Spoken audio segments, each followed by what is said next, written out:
Dear student, आज की topic है कैपेसिटर। कैपेसिटर क्या है? लिखा हुआ है a capacitor is an arrangement of two conductor separated by an insulating medium that is used to store electric energy and electric charge. ठीक है,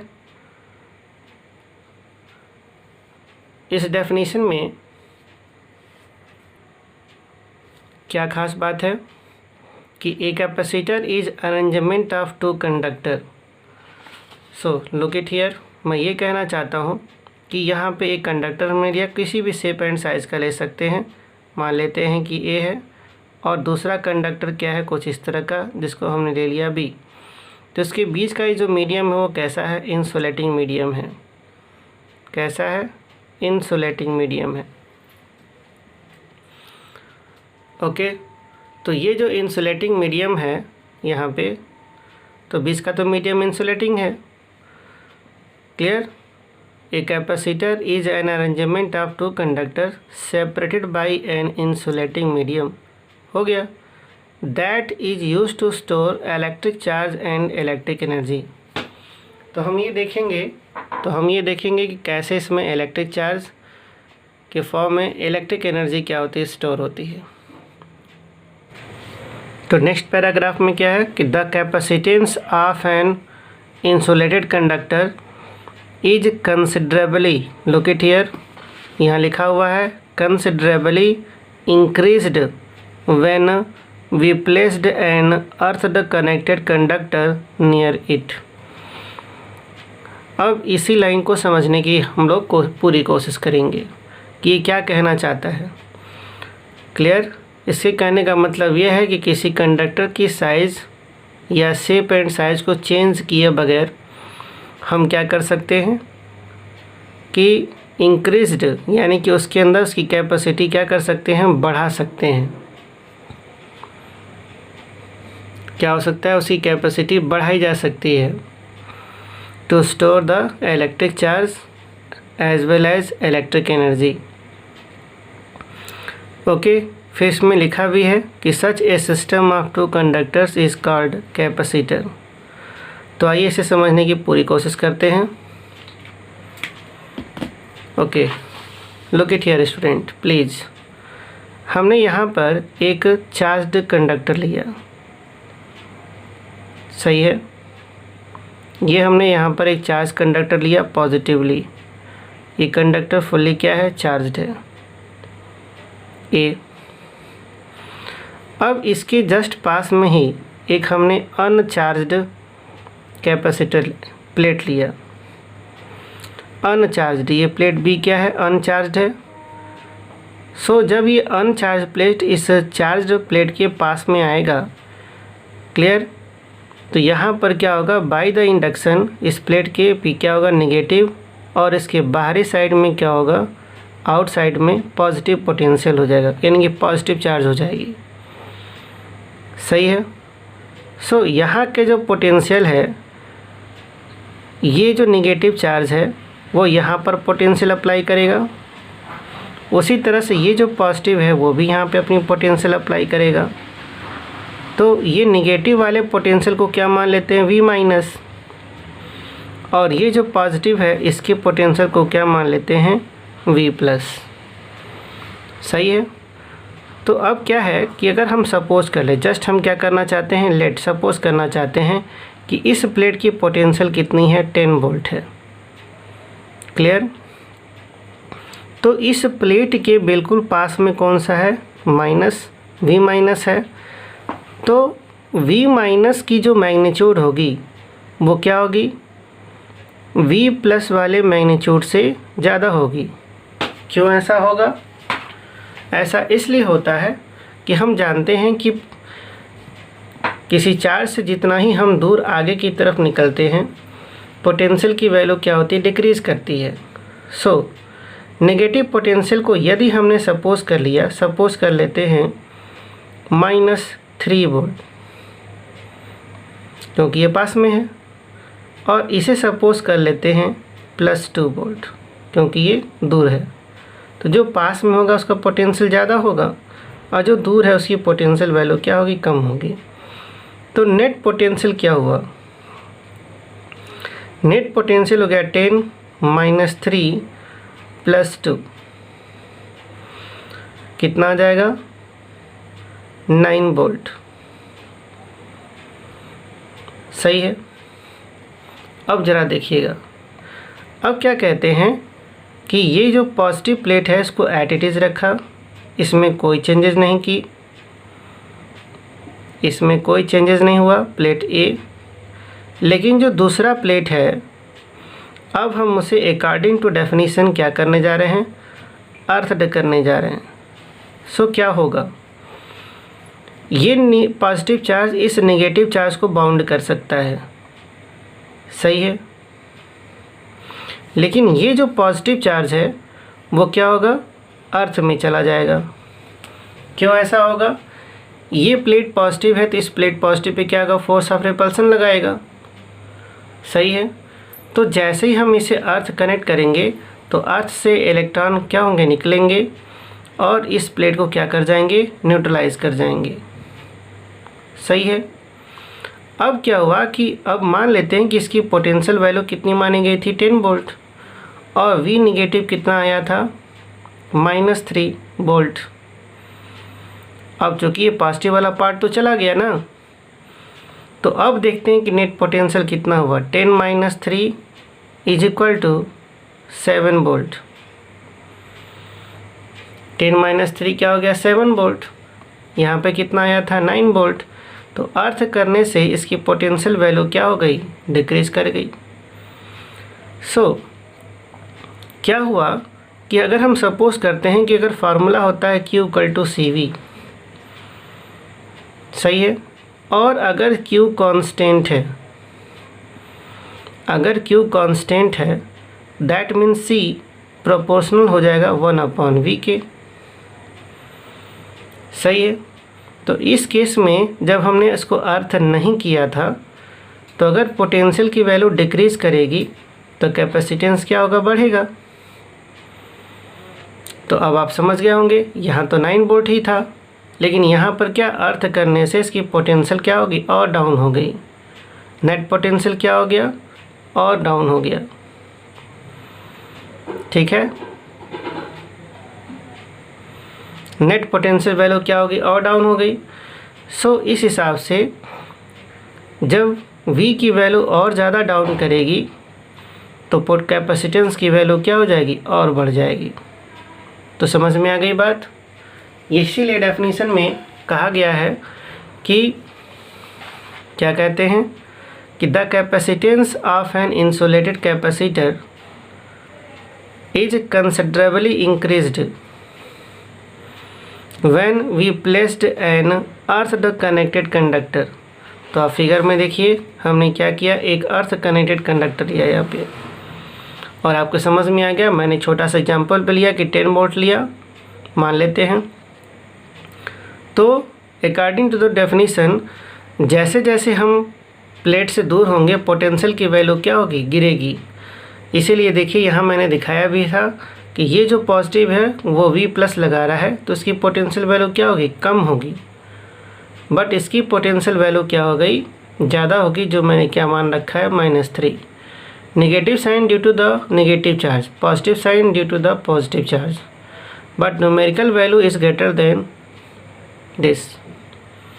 सो यहाँ पे सिर्फ जो चेंज हुआ पोटेंशियल में वो सिर्फ 9 वोल्ट हुआ, लेकिन जैसे ही से हमने अर्थ कर दिया तो इसकी पोटेंशियल वैल्यू क्या हो गई, और डिक्रीज़ कर गई। तो जैसे ही पोटेंशियल डिक्रीज़ करेगी कैपेसिटेंस क्या होगा, बढ़ गया।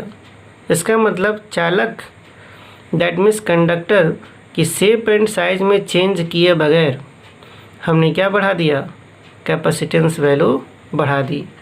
उसकी चार्ज स्टोरेज की कैपेसिटी हमने क्या कर दी, बढ़ा दी। क्लियर है स्टूडेंट।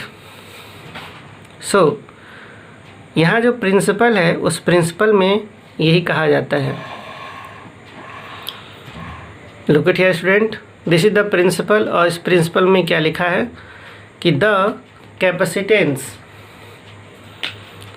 यहाँ लिखा है प्रिंसिपल में कि the capacitance of an insulated conductor is considerably increased when we placed an earthed connected conductor near it। तो आप फिगर में देख सकते हैं कि जैसे ही हमने इस कंडक्टर बी को जब ने अर्थ कर दिया तो क्या हो जाएगा, इसकी पोटेंशियल वैल्यू क्या होगी, डिक्रीज़ करेगी। और जैसे इसका पोटेंशियल वैल्यू डिक्रीज़ करेगा कैपेसिटेंस वैल्यू क्या हो जाएगी, बढ़ जाएगी। यानी कि charge storage on plate A is extremely high. Okay student, अब हम बात करते हैं किसकी, सिंबल की। तो ये जो सिंबल है वो है फिक्स्ड कैपेसिटर की। ये जो सिंबल है वो किसकी है, फिक्स्ड। लेकिन ये जो सिंबल इसमें एरो बनाया जाता है इसे हम कहते हैं वेरिएबल। वेरिएबल मीन्स इसकी वैल्यू क्या हो सकती है, चेंज हो सकती है।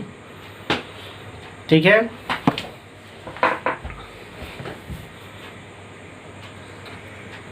अब क्या है, अब हम लोग स्टडी करने जा रहे हैं कैपेसिटेंस, यानी कि उस कैपेसिटर की कैपेसिटेंस कैसे कैलकुलेट की जाएगी। तो कैसे कर सकते हैं, यहाँ पर लिखा है capacitance, it is defined as the charge required to be supplied to either of the conductor. Listen once again, it is defined as, क्या लिखा है, it is defined as the charge required to be supplied to either of the conductor of the capacitor so as to increase the potential difference between them। Clear, potential difference between them. और कह रहा है by a unit amount. तो definition के according C is equal to क्या लिखा, Q by V। So charge on either conductor upon क्या होगा, potential difference between the two conductor. So इस फार्मूले से हम क्या फाइंड कर सकते हैं, capacitance of the capacitor. Clear है, कुछ इंपॉर्टेंट टर्म यहाँ लिखे हुए हैं, जैसे कि SI unit of capacitance is farad, Michael farad के रेस्पेक्ट में है। A capacitor has net charge 0, ये भी सही है। क्यों ऐसा हुआ, सपोज करेंगे कि यहाँ जितना प्लस Q होगा उतना ही यहाँ पर क्या होगा, माइनस Q होगा। तो इन दोनों का जो अलजेब्रिक सम हो जाएगा वो कैसा हो जाएगा, 0 हो जाएगा। डैट मीन्स कि एक कैपेसिटर की टोटल चार्ज क्या होती है, 0 होती है। फिर है यहाँ पे, a capacitor is used to control current in AC circuit. इसके बारे में डिटेल हम लोग आगे भी पढ़ेंगे, लेकिन फ़िलहाल AC सर्किट में यदि लगा दिया जाए तो ये कैपेसिटर क्या करता है, AC सर्किट में इसे कंट्रोल करेगा, ब्लॉक कर देता है। ठीक है,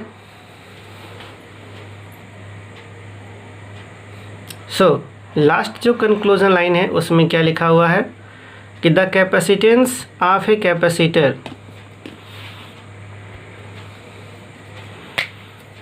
the capacitance of A capacitor is a constant.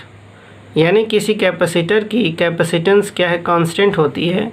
And depend on the geometric factors, वह ज्योमेट्रिक फैक्टर्स पर भी डिपेंड करती है, जैसे कि shapes, size and relative position of the two conductors. Clear, यानी कि दोनों प्लेट कितने पास हैं या फिर कितने दूर हैं।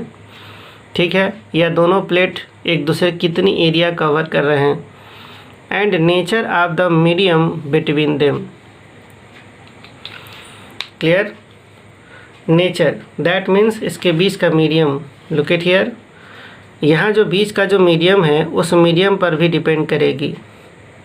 सही है, सपोज़ करिए यहाँ पर क्या होगा, सपोज़ करते हैं ये प्लेट है, दूसरा प्लेट क्या है, छोटा है बट अर्थड है। तो ये जो कंसर्न एरिया, जो ये जो फेस एरिया है, इसके भी बहुत मायने होते हैं। समझ में आई बात। ये है। यही बात यहाँ पे कही जा रही है, relative position of the two conductor.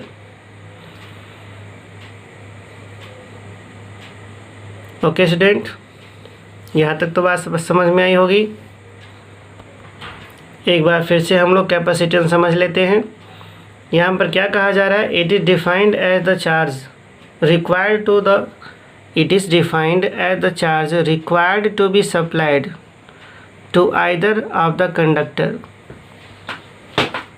Clear हुआ? इसे समझने के लिए हम और भी हेल्प ले सकते हैं। आइए हेल्प कैसे लेंगे। सपोज करते हैं ये प्लेट है और ये दूसरा प्लेट। हमने क्या किया, इसे एक बैटरी से कनेक्ट कर दिया।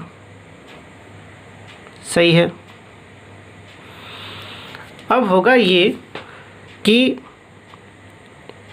इस कंडक्टर ए पे जितने फ्री इलेक्ट्रॉन्स होंगे वो सारे के सारे क्या होंगे, वे जो फ्री इलेक्ट्रॉन्स हैं वे क्या होंगे, ऐसे मूव करते हुए कहाँ पहुँचेंगे, बैटरी के पॉजिटिव टर्मिनल पे। सही है। तो जैसे ही इलेक्ट्रॉन यहाँ से निकलेगा इस कंडक्टर ए से, इस पर क्या डेवलप होता जाएगा, पॉजिटिव। सही है। अब ये इलेक्ट्रॉन यहाँ से निकलेंगे, ऐसे पहुँचेंगे, ऐसे पहुँचेंगे, ऐसे, तो इस पर क्या होगा, नेगेटिव चार्ज एक्सेस हो जाएगा। कहने का मतलब ये हुआ, अगर यहाँ से 100 इलेक्ट्रॉन निकलते हैं, पॉजिटिव निकलते हैं, तो वे कहाँ होंगे, यहाँ पर, यानी कि 100 का यहाँ पे क्या होगा, पॉजिटिव डेवलप हो जाएगी और यहाँ पे क्या होंगे, 100 नेगेटिव हो जाएंगे। सही है। तो इस तरह से ये प्लेट पॉजिटिव हो गया और ये प्लेट क्या हो गया, नेगेटिव हो गई।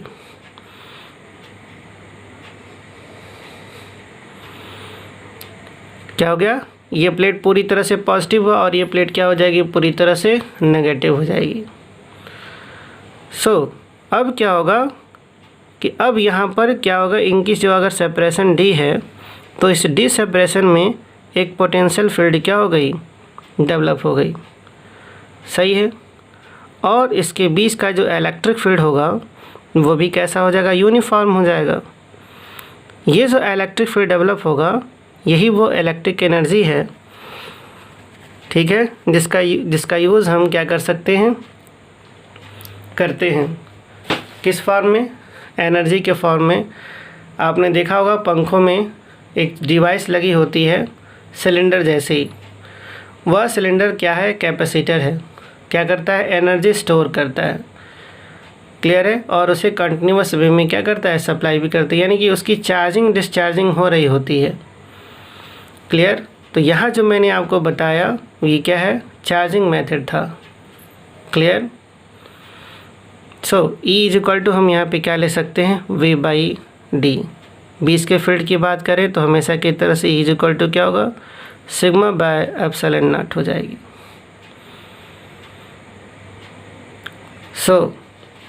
यहाँ जो आपसे बात कही जा रही है इसको मैंने समझा दिया कि it is defined as the charge required to supplied to either of the conductor of the capacitor so as to increase the potential difference between them by a unit amount. Okay student. इस तरह से इसकी जो capacitance C लिखी जाती है वो क्या लिख देते हैं, क्या लिख सकते हैं, टेल मी, क्या लिख सकते हैं, Q/V, that's all, where V is the potential difference between the two conductor and Q क्या है, चार्ज ऑन आइदर कंडक्टर। बाकी इस 3 पॉइंट को तो हमने समझ लिया था कि यूनिट क्या होती है, फैरेड होती है। टोटल चार्ज क्या होता है, 0 होता है। डियर स्टूडेंट याद रखेंगे हमेशा, टोटल चार्ज हमेशा क्या होती है, 0 होती है। और ये एसी सर्किट में करंट कंट्रोल का काम, तो ये एसी सर्किट में क्या करता है, करंट कंट्रोल का काम करता है। और जो अंतिम लाइन इसमें क्या रखी जा रही है कि the capacitance of A capacitor is a constant. किसी एक दिए गए कैपेसिटर के लिए उसकी कैपेसिटेंस वैल्यू हमेशा क्या होती है, कांस्टेंट होती है। And depend on the geometric factor, और वो ज्योमेट्रिक फैक्टर पर भी डिपेंड करती है। डैट मीन्स सिलेंड्रिकल है कि पैरेलल प्लेट कैपेसिटर है या स्फेरिकल कैपेसिटर है। Clear? Such as the shapes, size and relative positions of the two conductor. So dear students, capacitors की बहुत सारी टाइप्स है। सो मैं कह सकता हूँ यहाँ पे आपको समझाने के लिए, देखिए क्या कह सकता हूँ मैं कि स्फेरिकल कैपेसिटर्स भी होते हैं कुछ इस तरह से, उसमें भी 2 प्लेट होती है। सिलिंड्रिकल कैपेसिटर भी होता है कुछ इस तरह से,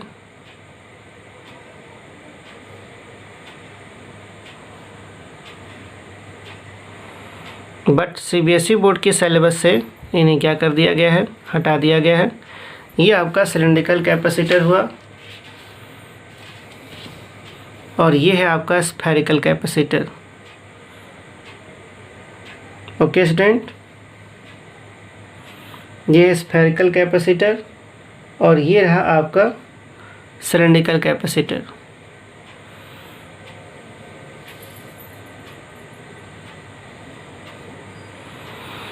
और ये रहा आपका पैरेलल प्लेट कैपेसिटर।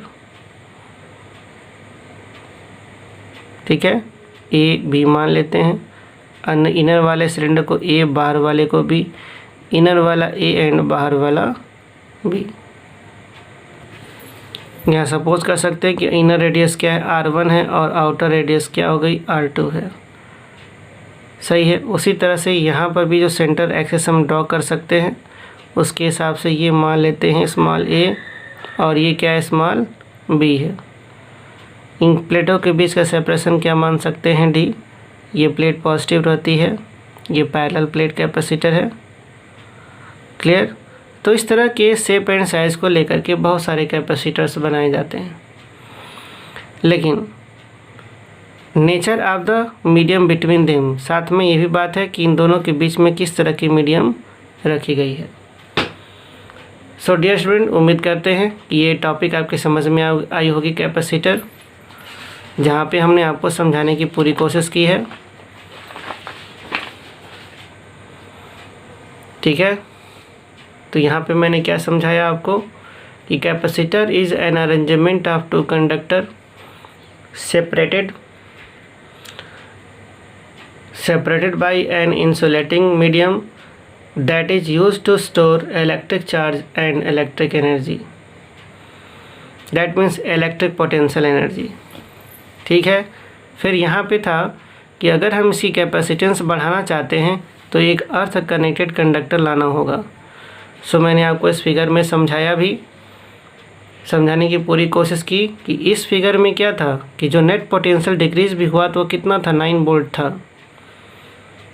ठीक है, लेकिन अगर ये पोटेंशियल और ज़्यादा डिक्रीज़ हो जाए तो कैपेसिटेंस क्या हो सकती है, और ज़्यादा इंक्रीज़ हो सकती है।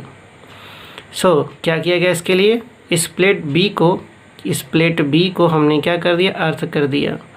तो जो यहाँ पॉजिटिव चार्ज थे इस रिपल्सन से क्या होंगे, इस अर्थ में आएंगे, तो उतने ही इलेक्ट्रॉन अर्थ से क्या होंगे, पहुँचेंगे, जो न्यूट्रलाइज हो जाएंगे।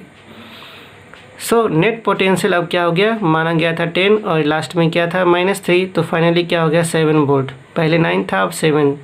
तो जितनी अधिक पोटेंशियल गिरेगी कैपेसिटेंस क्या होगा, उतना ही ज़्यादा होता जाएगा। सो इसी बेसिस पर ये प्रिंसिपल बनाई गई है, जो आपके एग्जामिनेशन पॉइंट ऑफ व्यू से क्या बहुत ज़्यादा इम्पॉर्टेंट होता है। जिस प्रिंसिपल में क्या है कि the capacitance of an insulated conductor is considerably increased. कैसे बढ़ाया जाता है, when we placed an earthed connected conductor near it.